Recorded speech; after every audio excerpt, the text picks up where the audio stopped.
Right, very, very excited about this. As I'm sure many of you, if not all of you know, Kirk Morrison is now the radio voice, the the color analyst for the Las Vegas Raiders. And Kirk and I had done 9 years together on the Rams pre-half and post-game show. And this is the first year without Kirk, but it is the first year with the newest member of the Rams broadcast team. We're talking about Sua Cravens, who joins us right now.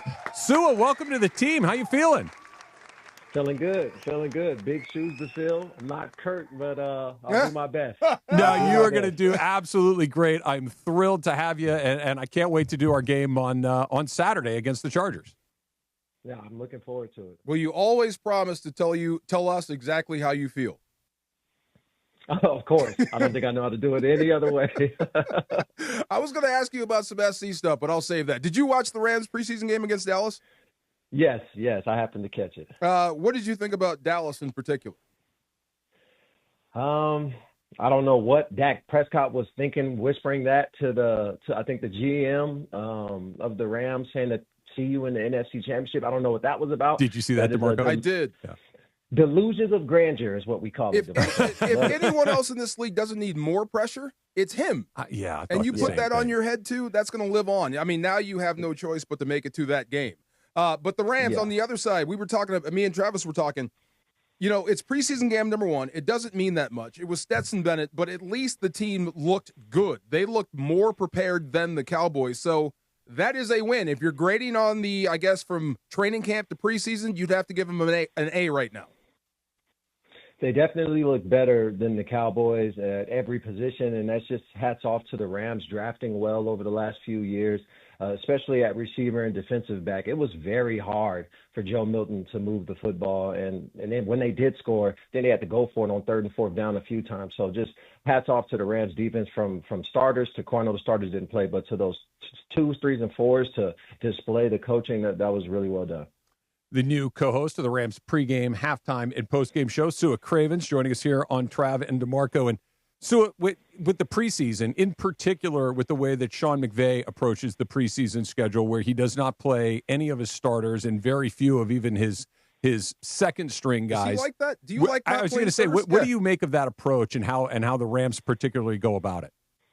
I love it. Either way, if I'm a starter or a secondary player coming off the bench, if I'm a starter, I get a week off. You get to watch the game and, kind of decompress. Fall camp is long and it's a grind. So, it's a well-deserved rest for those starters. But if I'm a second-string, third-string guy on the cusp of making the team or getting cut, I love it that the starters aren't playing because that's more opportunities for me to be seen. And we saw a few guys. I mean, Xavier Smith, for instance, this is a receiver that we're not expecting to necessarily play over Puka and Devontae, but he showed flashes where if you put him in the slot at the number 3, giving Tutu Atwell a little run for his money, he can make plays down the field, and he took advantage of his opportunity. It's funny with X Smith. I mean, you can make as many plays as you need to as a receiver in the preseason so you can go back to your job as a returner. Like, you're going to save your job as the return man by being a good receiver in the preseason. It's weird how that works out. But, Sua, I was weird, man. I wanted to play preseason. I hated when they pulled me in preseason. I want to get my body conditioned for full contact. And you saw after week 1 how many injuries, catastrophic stuff, guys getting knocked cold. You're not ready for full-speed contact until you go through some full-speed contact. Yeah, you can never really prepare for live game action. It's different. No matter, even if you're in practice with pads on, you still don't go 100%. It's like an unwritten rule that you do not go 100% in practice. Even when you have the paired practice with the team you're playing that week, you're still not necessarily going 100%. So when you get into those games, you kind of see situations that you're not used to seeing, that your body's not accustomed to, and we see the result. We see injuries, and I think a lot of it, I might get some teams in trouble, but a lot of it has to do with these turf fields. We got to get rid of these turf fields. So the entire camp, and so far, Matthew Stafford has not been available. He's dealing with some back soreness. He did a workout at the team facility on Saturday that, by all accounts, went really well, and it was thought that he would rejoin the team at practice today. Well, that did not happen. He was at practice, but was in street clothes and did not participate. Your level of concern for where Matthew Stafford is right now? I mean, obviously been in the league forever and ever, so he knows how to play NFL football. He knows how to play quarterback, but how important that he gets at least some practice time with the team before the start of the season? Well, my concern level is maybe a 2. This is a vet. He's a savvy vet, and getting up there in age, we don't necessarily need him playing every single preseason game, but you do want to see him starting to practice a week before the season get going. Rest does exist no matter who you are, and if you're not on the proper timing with your receivers, especially as the quarterback, things are going to be off. So you definitely want him coming back, at least practicing a week before the season. They don't have a preseason game that last week of August, so most guys take that week off. Most coaches give the team maybe 2 or 3 days off. I would like to see Stafford back full-time, ready to go, so that he can hit the ground running for the opener. Oh, ditto.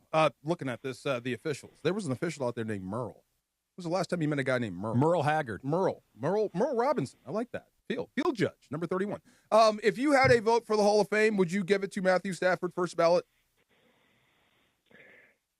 Yeah, well, I guess that just depends on how you feel about Eli Manning. If you're giving Eli Manning a Hall of Fame nod, which I would do, then yeah, I think Matthew Stafford is a Hall of Fame quarterback, Super Bowl winner, obviously Detroit legend, and came to LA on the second half of his career and brought the city a championship. I think you've got to get him a Hall of Fame resume, especially if you're giving Eli and Aaron Rodgers a Hall of Fame resume. If he gets close, I wonder, does that knock some of the indecision out? If he gets close, or does he have to win it to solidify with every voter in the world like he is a first ballot Hall of Famer?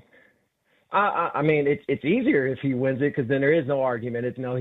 He's a Hall of Famer. But if he doesn't, I think it just depends on the teams he beats. If he comes up short, but he beat the Eagles and came up short in the NFC Championship, then I think that leans towards the Hall of Fame, not more than it doesn't. So I know what's going to help him. Devontae Adams, dude. Okay, look, Isaac Bruce was my teammate. So was Torrey Holt. I am hard on receivers, but I have never seen anything like this. The way this guy can get open. He can break your ankles before the catch and after. If you're looking for the perfect receiver to put with Matthew Stafford, I think you found it in Devontae Adams. He can be the safety net for Stafford. He's the guy that is open even if he's not open. If Puka gets the double team, that's bad news for any defense that's going to play the Rams, because that means Devontae is one-on-one with the corner that most likely can't cover him. And this is a guy I played against a few times in NFL. I even played against him and Derek Carr my freshman year at USC with that one-loss Fresno State team, and 2 plays into the game, I'm like, yeah, Devontae is really, really good. So 2 plays. 2 plays to the game, I'm like, wow. Yeah, we might need to double team him for the rest of the game. So I think Stafford has a nice little outlet to go to if Puka gets the double team, and vice versa. If they want to double team Devontae, that opens up opportunities for Puka that the Rams just haven't had since the Cooper Kupp injury. Sue, how often does that happen in your career where you're out on the field and just a snap or two and you're like, we got a problem over here. We need to change up what we were doing. I have a funny story. My rookie year, my first game ever, Monday Night Football, Redskins versus Steelers. I grew up a Steelers fan, and Antonio Brown, I know he's had a fall from grace, but 2 plays into that game, I said, yeah, that's a Hall of Famer right there. So there was no doubt about it. And I guess it's up to Sean McVay, because we talk a lot about Devontae, and I would feed him the football. I'd run my offense through him, but you can't lose sight of Puka. You have to let Puka be Puka, and Puka has to get his share of touches. That's got to be just as important. But I think the emergence of Devontae, and let me be clear about this. When I say I've never seen anything like this, I've seen quick receivers. I've seen guys that can get open. They're just not usually that big. You know what I mean? So when you're talking about the perfect receiver, quick in the slot, fast enough, and can get up and go vertical on you, he seems like he has everything in the bag. I think Puka's development is just as important as Devontae's emergence in the offense. Yeah, Devontae has a build of a possession receiver, but the route running of a slot receiver, and he gets in and out of his breaks so quick and smooth that you can't get hands on him, and that's a matchup problem for any free safety, any nickel, any corner that's going to guard. Guarding him one-on-one is a bad idea. If you don't know that already, I don't suggest you do so, but the conundrum here for most defensive coordinators against the Rams will be, who do we double team? Do we leave Puka one-on-one? Do we leave Devontae one-on-one? And if we decide to get greedy and just say, you know what, we're going to take everything down the field away, Now you got Kyron Williams, who's on a nice little contract that can run the football and give you 5 or 6 yards of carry. So I think the Rams are poised for a very productive year on offense. So Sua is going to be my co-host on the Rams pregame, halftime, and postgame show. So what can Rams fans, what should I? You and I have gotten to know each other a little bit over the last month or so, but what are you going to bring to the broadcast? What should I look forward to? I'm going to have to do another deep dive in my employee handbook and check the rules with HR before I get myself in trouble before the season even starts. Smart man. But just honest takes. I'm a LA homer, but I've also got a job to do, so I'm gonna keep it as honest as I can and provide a perspective that not a lot of people may not necessarily look at from a NFL DB's eyes. So I kind of look at the game kind of differently in that perspective. So hopefully I can provide a new way to watch the game. All right, so I'm going to put you on the spot with your LA homer and honesty right here. USC 2025, go. I think my connection's breaking up. Oh, my God. Hello? You're here. No, come on now. Don't run. If I'm a betting man, I'm not a betting man. Been to Vegas 3 times in my life. But if I was a betting man, I would say USC wins 9 games. I think that's the floor. The 9 games is the floor. I think. And you're happy about that? The ceiling. And you're happy about that? Are you a Trojan to your core? Are you a Trojan to your core? I am a Trojan to my core, and I am not happy about it. I'm just a realist. This must be killing you then. Yes, this is the thing that I need USC fans to understand. I'm not hating on the team. I'm not being a negative Nancy. If we are a championship team and we are of championship pedigree that are going to compete for national championship and playoff spots, USC needs to be coming in at 10 wins minimum each year. It cannot be a hit or miss 7-win season this year, and maybe we'll get them next time. We are either great or we are average. And if we are great, I expect 10 wins and playoff spots. Will you ever win the Big Ten? Yes, we will win it before. We will win it before Michigan does in our time in there. What? I believe. No, come on, Sua. That's crazy. There you go. There's the SC Homer part that's coming out right there.